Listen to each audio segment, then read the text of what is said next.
আসসালামু আলাইকুম। আপনাদেরকে একটা খুবই ভালো কবুতরের কৃমির ওষুধ দেখাই। এটা হচ্ছে এসিমিক 1%। তো এই ওষুধটা আমার দেখা মতে এতটাই ভালো, তো আমি আমার কবুতরকে এটা সবসময় খাওয়াই। তো এই ওষুধটা খাওয়ানোর পর দেখবেন যে কৃমি পায়খানা রাস্তা দিয়ে বের হয়ে যাবে, এতটাই ভালো। এই যে দেখেন, এটা হচ্ছে ভিতরে ওষুধটা, লিকুইডটা একটু নীল কালারের হবে। তো যারা এই ওষুধটা খাওয়াইছেন তারা জানেন এই ওষুধটা সম্পর্কে।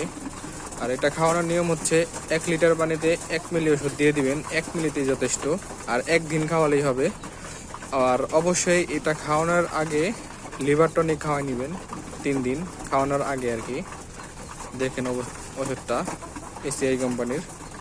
তো আপনাদের সাথে শেয়ার করলাম। তো ভালো থাকেন সবাই, আল্লাহ হাফেজ।